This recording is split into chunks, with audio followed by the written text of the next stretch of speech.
ಯೋಚನೆ ಮಾಡಿ, ಇದನ್ನೇ ಶಕ್ತಿ ಅಂತ ಕರೆಯೋದು. ಎಲ್ಲ ತರದ ಶಕ್ತಿಗಳಿರ್ತವೆ.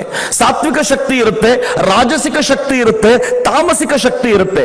ತಾಮಸಿಕ ಶಕ್ತಿ ಹೊರಗಡೆದಿರು ಮಾತ್ರ ಪಡ್ಕೊಳ್ಳುತ್ತೆ, ಸಾತ್ವಿಕ ಶಕ್ತಿ ಇಡೀ ಜಗತ್ತನ್ನ ತನ್ನ ಬುಡಕ್ಕೆ ಹಾಕೊಳ್ಳುತ್ತೆ. ನಾನು ಬಹಳ ಬಾರಿ ಯೋಚನೆ ಮಾಡ್ತಿದ್ದೆ ರೀ. ನಾನು ಚಿಕ್ಕಂದಿಂದ ವಿವೇಕಾನಂದರ ಫ್ಯಾನು. ನಾನು ಓದ್ತಾ ಇದ್ದ ಕಬೋರ್ಡ್ ಮೇಲೆ ವಿವೇಕಾನಂದರ ಪರಿವ್ರಾಜಕ ಸನ್ಯಾಸಿ ಒಂದು ಫೋಟೋ ಹಾಕೊಂಡಿದ್ದೆ.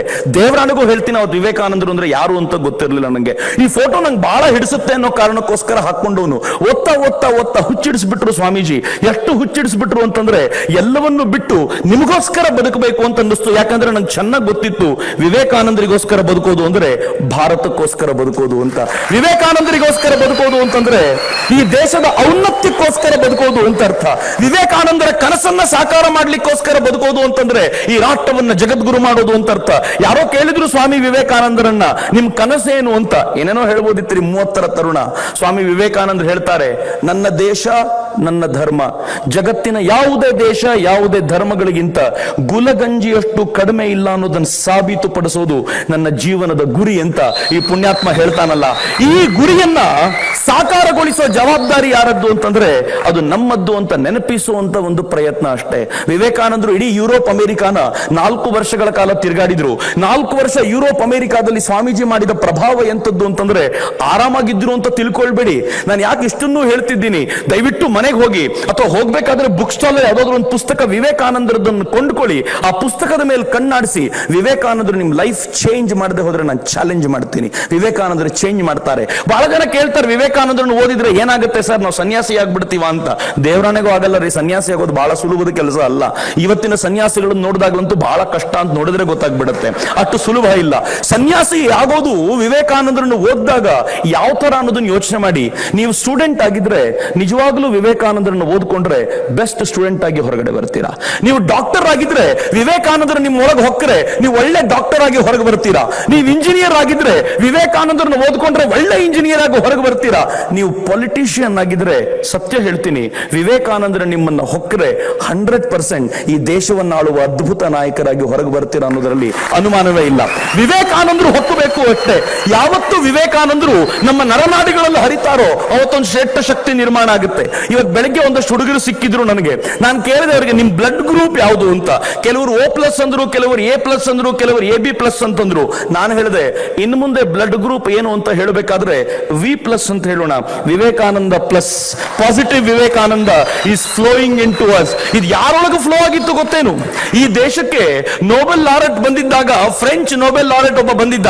ಆತ ಭಾರತ ಇಡೀ ತಿರುಗಾಡಿ ಭಾರತವನ್ನ ಸುತ್ತಾಡ್ತಾ ನಾನು ಭಾರತದ ಬಗ್ಗೆ ತುಂಬಾ ತಿಳ್ಕೊಳ್ಬೇಕು ಅಂತ ರವೀಂದ್ರ ಹತ್ರ ಹೋಗಿ ಕೂತ್ರೆ, ಗುರು ರವೀಂದ್ರ ಹೇಳ್ತಾರೆ, ನೀನು ಭಾರತ ಅಂತ ತಿಳ್ಕೊಳ್ಬೇಕು ಅಂದ್ರೆ ಇನ್ನೇನು ಮಾಡಬೇಕಾದ ಅಗತ್ಯ ಇಲ್ಲಪ್ಪ, ಸ್ವಾಮಿ ವಿವೇಕಾನಂದರನ್ನು ಓದು, ಇಡೀ ಭಾರತವೇ ಅನಾವರಣಗೊಳ್ಳುತ್ತೆ ನಿನ್ ಮುಂದೆ ಅಂತ ಗುರು ರವೀಂದ್ರು ಫ್ರೆಂಚ್ ನೋಬೆಲ್ ಲಾರೆಟ್ಗೆ ಹೇಳ್ತಾರೆ ಅಂತಂದ್ರೆ ಈ ದೇಶದ ಶ್ರೇಷ್ಠತೆ ಏನು ಅಂತ ಯಾವಾಗಲಾದ್ರೂ ಯೋಚನೆ ಮಾಡಿ. ಅದೇ ಫ್ರೆಂಚ್ ನೋಬೆಲ್ ಲಾರೆಟ್ ರಷ್ಯಾಕ್ಕೆ ಹೋದ್ರು. ರಷ್ಯಾದ ಅಧ್ಯಕ್ಷರು ಬಹಳ ಖುಷಿ ಪಟ್ಟು, ನಿಮ್ಮಂತ ನೊಬೆಲ್ ಸಾಹಿತಿ ನಮ್ಮ ದೇಶಕ್ಕೆ ಬಂದಿದ್ದೀರಿ, ನಿಮ್ಗೆ ಏನಾದ್ರೂ ಕೊಡುಗೆ ಕೊಡಬೇಕು ಅಂತಿದ್ದೀವಿ, ನಾವು ಏನ್ ಕೊಡಬೇಕು ಅಂತ ಹೇಳ್ತೀರಾ ಅಂತ ಕೇಳಿದ್ರೆ, ರಷ್ಯಾದಿಂದ ಆ ನೊಬೆಲ್ ಸಾಹಿತಿ ಏನ್ ಕೇಳ್ಕೊಂಡ್ರು ಗೊತ್ತೇನು? ರೋಮಾರೋಲಾ ಅಂತ ಅವ್ರ ಹೆಸರು, ರೊಮೇನ್ ರೊಲ್ಯಾಂಡ್ ಅಂತ ಹೇಳ್ತಾರೆ. ರೋಮಾರೋಲಾ ಆ ರಷ್ಯಾದ ಅಧ್ಯಕ್ಷರ ಹತ್ರ ಕೇಳ್ಕೊಳ್ತಾರೆ, ನೀವು ನಿಜವಾಗ್ಲೂ ನನಗೇನಾದ್ರೂ ಕೊಡಬೇಕು ಅಂತ ನಿಮ್ಗೆ ಮನಸ್ಸಿದ್ರೆ ನಂದು ಒಂದೇ ಒಂದು ರಿಕ್ವೆಸ್ಟ್ ಇದೆ, ದಯವಿಟ್ಟು ವಿವೇಕಾನಂದರ ಸಾಹಿತ್ಯವನ್ನ ರಷ್ಯನ್ ಭಾಷೆಗೆ ತರಿಸ್ತೀರಾ ಅಂತ ರಷ್ಯಾದ ಅಧ್ಯಕ್ಷರ ಹತ್ರ ಫ್ರೆಂಚ್ ನೊಬೆಲ್ ಸಾಹಿತ್ಯ ಕೇಳ್ತಾನೆ ಅಂದ್ರೆ ಯಾವ ತರದ ಪ್ರಭಾವ ಅಂತ ಯಾವಾಗಲಾದ್ರೂ ಯೋಚನೆ ಮಾಡಿ. ವಿವೇಕಾನಂದರ ಶಕ್ತಿಯನ್ನು ಅಂದಾಜು ಮಾಡ್ಕೊಳ್ಳೋದು ಬಹಳ ಕಡಿಮೆ ನನ್ನ ಮಿತ್ರರೇ. ನನ್ನ ದೇಶದಲ್ಲಿ ಕೇಸರಿ ಯಾರ್ಯಾರು ಹಾಕಿದ್ದಾರೋ ಅವ್ರನ್ನ ಪಕ್ಕಕ್ಕೆ ಇಡಬೇಕು ಅನ್ನುವಂತ ಒಂದು ಚಿಂತನೆಯನ್ನ ಈ ದೇಶದ ಮೀಡಿಯಾಗಳು ತೋರಿಸಿಬಿಟ್ಟಿವೆ.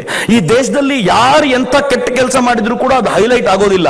ಆದ್ರೆ ಕೇಸರಿ ಹಾಕಿರೋರು ಸಣ್ಣ ತಪ್ಪು ಮಾಡಿದ್ರು ಕೂಡ ಅದನ್ನ ಹೈಪ್ ಮಾಡಿ ತೋರಿಸಲಾಗುತ್ತೆ. ಎಷ್ಟು ದೊಡ್ಡದಾಗ ಅದನ್ನು ತೋರಿಸಲಾಗುತ್ತೆ ಅಂತಂದ್ರೆ ನಮ್ಮ ಕೇಸರಿ ಹಾಕಿದವ್ರ ಮೇಲೆಲ್ಲ ಅನುಮಾನ ಬರಬೇಕು. ಆದ್ರೆ ವಿವೇಕಾನಂದರು ಆರ್ಡಿನರಿ ಒಬ್ಬ ಸಂತ ಅಲ್ಲ. ವಿವೇಕಾನಂದರು ಬದುಕಿದ್ದು ಈ ದೇಶದ ಸಾಮಾನ್ಯ ಜನತೆಗೋಸ್ಕರ. ವಿವೇಕಾನಂದರು ಕಷ್ಟಪಟ್ಟು ಇಡೀ ಅಮೆರಿಕ ಯುರೋಪ್ ತಿರುಗಾಡಿ ಭಾಷಣಗಳ ಮೂಲಕ ಭಾಷಣ ಮಾಡಿದ ನಂತರ ಗಳಿಸಿರುವಂತ ಆ ಸ್ವಲ್ಪ ಸ್ವಲ್ಪ ಸ್ವಲ್ಪ ಹಣವನ್ನ ಸೇರಿಸಿಕೊಂಡು ಭಾರತಕ್ಕೆ ಬಂದರು. ವಿವೇಕಾನಂದರು ಅನೇಕ ಶಿಷ್ಯರು ಹೆಲ್ಪ್ ಮಾಡಿದ್ರು. ಅವರಿಗೆ ಗಂಗಾ ನದಿ ತೀರದಲ್ಲಿ ಒಂದು ಪುಟ್ಟ ಜಾಗ ತಗೊಂಡ್ರು. ಯಾತಕ್ ಜಾಗ ಅಂದ್ರೆ ನನ್ನ ಗುರುದೇವ ರಾಮಕೃಷ್ಣನ ಹೆಸರಲ್ಲಿ ಇಲ್ಲೊಂದು ದೇವಸ್ಥಾನ ಕಟ್ಟಬೇಕು. ಈ ದೇವಸ್ಥಾನ ಹೆಂಗಿರಬೇಕು ಅಂದ್ರೆ ಜಗತ್ತಿನ ಎಲ್ಲ ಮತಪಂಥಗಳ ಜನ ಇಲ್ಲಿ ಬಂದು ಧ್ಯಾನಸ್ಥರಾಗುವಂತ ಒಂದು ದೇವಸ್ಥಾನ ಕಟ್ಟಬೇಕು ಅಂತ ದೊಡ್ಡ ಕನಸು ಕಟ್ಕೊಂಡು ಆ ಜಾಗ ತಗೊಂಡ್ರು. ಆ ಜಾಗ ತಗೊಂಡ ಕೆಲವೇ ತಿಂಗಳಲ್ಲಿ ಬಂಗಾಳಕ್ಕೊಂದು ಭೀಕರ ಕ್ಷಾಮ ಬಂತು.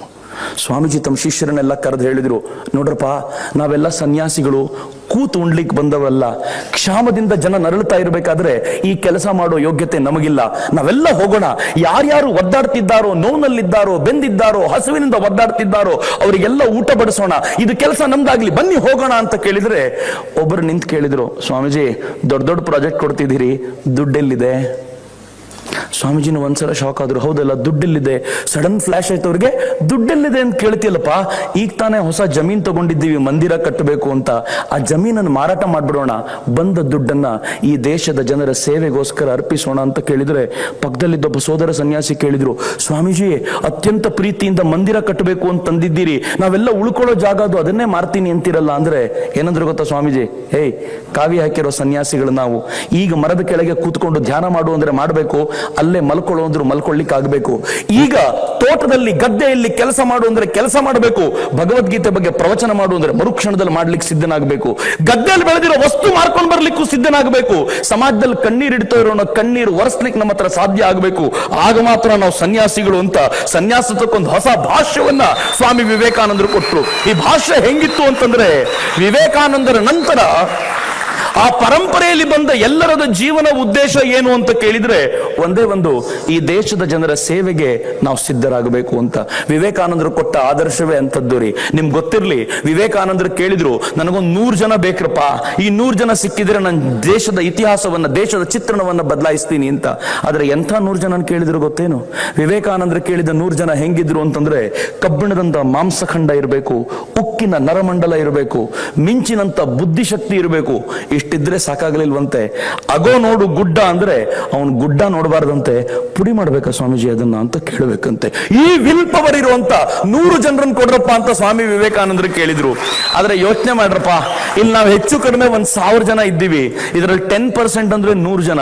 ನಾವ್ಯಾಕೆ ಸಿಗ್ಲಿಲ್ಲ ಸ್ವಾಮಿ ವಿವೇಕಾನಂದರಿಗೆ? ಅಥವಾ ನಮ್ಮ ಹತ್ರ ಯಾಕೆ ಅದು ಸಾಧನೆ ಆಗಲಿಲ್ಲ? ಯಾಕೆ ಅಂದ್ರೆ ನಮ್ಮ ಮನಸ್ಸುಗಳನ್ನ ಹರಿದು ಹಂಚಿ ಬಿಟ್ಟು ಬಿಟ್ಟಿದ್ದೀವಿ. ಹೇಗೆ ಓಡ್ತಾ ಇದೆ ಈ ಮನಸ್ಸು ಅಂತಂದ್ರೆ ಇದನ್ನ ಹಿಡಿಯುವಂತ ತಾಕತ್ತೇ ಇಲ್ಲದಂತೆ ಕೂತ್ ಬಿಟ್ಟಿದ್ದೀವಿ. ನಮ್ಮ ಮನೆಯಲ್ಲಿ ಟಿವಿಯನ್ನ ರಿಮೋಟ್ ಕಂಟ್ರೋಲ್ ಮಾಡ್ತಾ ಇದೆ, ಮಾಡಬೇಕು. ಆದ್ರೆ ರಿಮೋಟ್ ಅನ್ನ ನಾವು ಕಂಟ್ರೋಲ್ ಮಾಡಬೇಕು. ಉಲ್ಟಾ ರಿಮೋಟೇ ನಮ್ಮನ್ನು ಕಂಟ್ರೋಲ್ ಮಾಡುವಂತ ಸ್ಟೇಟ್ಗೆ ನಮ್ಮ ಮನೇಲಿ ಬಂದ್ಬಿಟ್ರೆ ನಮ್ಮ ಪರಿಸ್ಥಿತಿ ಹೆಂಗಾಗುತ್ತೆ ಅಂತ ಯೋಚನೆ ಮಾಡಿ ಅದೇ ಸ್ಟೇಟಸ್ ಅಲ್ಲಿ ನಾವು ಇವತ್ತು ಕೂತಿದ್ದೀವಿ. ನಮ್ಮ ಮನಸ್ಸಿನ ಮೇಲೆ ನಮ್ಗೆ ಹಿಡಿತಾ ಇಲ್ಲ. ನಮ್ಮ ಮನಸ್ಸು ಎಷ್ಟು ಚಿಂದಿಯಾಗಿ ಓಡ್ತಾ ಇದೆ ಅಂತಂದ್ರೆ, ಎಲ್ಲೆಲ್ಲಿ ಅಲದಾಡ್ತಾ ಇದೆ ಅಂತಂದ್ರೆ ಹೊಟ್ಟೆ ಉರಿಯೊಟ್ಟು ಸಂಕಟ ಆಗುತ್ತೆ. ಸುಮ್ಮನೆ ಕೂತ್ಕೊಂಡು ಇವತ್ತು ಮನೆಯಲ್ಲಿ ಕಣ್ಮುಚ್ಕೊಂಡು ಒಂದು 10 ನಿಮಿಷ ಕೂತ್ಕೊಳ್ಳಿ. ನಾನು ಎಲ್ಲ ಕಾಲೇಜ್ ತರುಣಿಯರ ಜೊತೆ ಇದನ್ನ ಯಾವಾಗ್ಲೂ ಚರ್ಚೆ ಮಾಡ್ತೀನಿ. 10 ನಿಮಿಷ ನಿಮ್ಮ ಕೋಣೆಯಲ್ಲಿ ಕಣ್ಣು ಮುಚ್ಕೊಂಡು ಕೂತ್ಕೊಂಡು ನಿಮ್ಮ ಮನಸ್ಸು ಏನ್ ಮಾಡುತ್ತೆ ಅನ್ನೋದನ್ನ ನೋಡಿ. ಎಲ್ಲೆಲ್ಲಿಗೆ ಹೋಗಬಾರ್ದು ಅಂತ ನಮ್ಮ ಮೇಷ್ಟ್ರು ಹೇಳಿದ್ರು ಅಲ್ಲೇ ಹೋಗುತ್ತೆ ನಿಮ್ಮ ಮನಸ್ಸು. ಏನೇನು ನೋಡಬಾರ್ದು ಅಂತ ಹೇಳಿದ್ರು ಅದನ್ನೇ ನೋಡುತ್ತೆ. ಯಾವುದ್ರ ಬಗ್ಗೆ ಅಪ್ಪಿತಪ್ಪಿನೂ ಯೋಚನೆ ಮಾಡಬಾರ್ದು ಅಂತ ನಮ್ಗೆಲ್ಲ ಹೇಳಲಾಗಿತ್ತು, ನಮ್ಮ ಮನಸ್ಸು ಅದನ್ನೇ ಯೋಚನೆ ಮಾಡ್ತಾ ಇರುತ್ತೆ. ಆಗ್ಲೇ ನಮ್ಗೆ ಗೊತ್ತಾಗೋದು ಇದು ಶುದ್ಧ ಮನಸ್ಸಲ್ಲ, ಪಕ್ಕಾ ಗಟರ್ ಆಗೋಗಿದೆ ಈ ಮನಸ್ಸು ಅಂತ. ಈ ಮನಸ್ಸನ್ನು ಒಂದು ಕ್ಲೀನ್ ಮಾಡ್ಬೇಕಲ್ರಿ. ಈ ಮನಸ್ಸನ್ನು ಶುದ್ಧ ಮಾಡದೆ ಹೋದ್ರೆ ಅಶುದ್ಧ ಮನಸ್ಸುಗಳಿಂದ ಕಟ್ಟಿದ ರಾಷ್ಟ್ರ ಅಶುದ್ಧವಾಗಿಬಿಡತ್ತೆ. ಈ ರಾಷ್ಟ್ರವನ್ನು ಶುದ್ಧ ಮಾಡಬೇಕು ಅಂದ್ರೆ ಇರೋದು ಒಂದೇ ಒಂದು ದಾರಿ, ನಮ್ಮ ಮನಸ್ಸುಗಳನ್ನು ಶುದ್ಧ ಮಾಡ್ಕೋಬೇಕು. ಹೆಂಗ್ ಶುದ್ಧ ಮಾಡೋದು? ನಂಗೆ ಬಹಳ ಜನ ಕೇಳ್ತಾರೆ, ಎಸ್ ಸರ್, ನನ್ನ ಮನಸ್ಸು ಗಲೀಜಾಗೋಗಿದೆ, ನಾನು ಕೊಳಕಾಗೋಗ್ಬಿಟ್ಟಿದ್ದೀನಿ, ನನ್ನ ಮನಸ್ಸಿನಲ್ಲಿ ಇರಬಾರದೆಲ್ಲ ತುಂಬಿಕೊಂಡ್ಬಿಟ್ಟಿದೆ, ಏನ್ ಮಾಡಬೇಕು? ನನಗೂ ಮೊದಲು ಏನ್ ಮಾಡಬೇಕು ಅಂತ ಅರ್ಥ ಆಗ್ತಿರ್ಲಿಲ್ಲ. ಆದ್ರೆ ಆಮೇಲೆ ಗೊತ್ತಾಯ್ತು, ಇರೋದು ಒಂದೇ ಒಂದು ದಾರಿ. ನಮ್ಮ ಮನೆ ಚರಂಡಿನ ಕ್ಲೀನ್ ಮಾಡಬೇಕು ಅಂದ್ರೆ ಇರೋ ದಾರಿ ಏನ್ ಗೊತ್ತೇನು? ಶುದ್ಧ ನೀರಂತಂದು ಚರಂಡಿಗೆ ಹರಿಸಬೇಕು. ಹಾಗೆ ಶುದ್ಧ ವಿಚಾರಗಳನ್ನ ಈ ಮನಸ್ಸಿಗೆ ಕೊಡಿ. ಶುದ್ಧ ವಿಚಾರಗಳನ್ನ ಎಷ್ಟು ಕೊಡ್ತೀವೋ ಮನಸ್ಸು ಅಷ್ಟು ಕ್ಲೀನ್ ಆಗುತ್ತೆ. ಶುದ್ಧ ವಿಚಾರ ಇನ್ಯಾರದ್ದು ಅಂತ ಕೇಳಿದ್ರೆ ನಮ್ಮ ಎದುರಿಗಿರೋ ಶ್ರೇಷ್ಠ ವ್ಯಕ್ತಿ ಸ್ವಾಮಿ ವಿವೇಕಾನಂದರು ಮಾತ್ರ. ದ ಬೆಸ್ಟ್ ಸೋರ್ಸ್, ನನಗೆ ತಿಳಿದಿರುವಂತೆ ಬೆಸ್ಟ್ ಸೋರ್ಸ್ ಅಂತ ಏನಾದ್ರೂ ಇದ್ರೆ ಅದು ಸ್ವಾಮಿ ವಿವೇಕಾನಂದ ಮಾತ್ರ. ನಮ್ಮನ್ನ ನಾವು ಸ್ವಾಮಿ ವಿವೇಕಾನಂದರ ಥಾಟ್ಗೆ ಪ್ಲಗ್ ಇನ್ ಮಾಡ್ಕೊಂಡ್ರೆ ನಮ್ಮ ಬ್ಯಾಟ್ರಿ ಅನ್ನೋದು ಯಾವತ್ತೂ ಡಿಸ್ಚಾರ್ಜ್ ಆಗೋದು ಸಾಧ್ಯವೇ ಇಲ್ಲ. ಯಾವತ್ತಿದ್ರೂ ರೀಚಾರ್ಜ್ ಆಗ್ತಿರುವಂತ ಅಪರೂಪದ ಶ್ರೇಷ್ಠ ಸೋರ್ಸ್ ಸ್ವಾಮಿ ವಿವೇಕಾನಂದ. ಬನ್ನಿ ನಾವೆಲ್ಲರೂ ಅದಕ್ಕೆ ಪ್ಲಗ್ ಇನ್ ಮಾಡ್ಕೊಳ್ಬೇಕಾದಂತ ಅಗತ್ಯ ಇದೆ.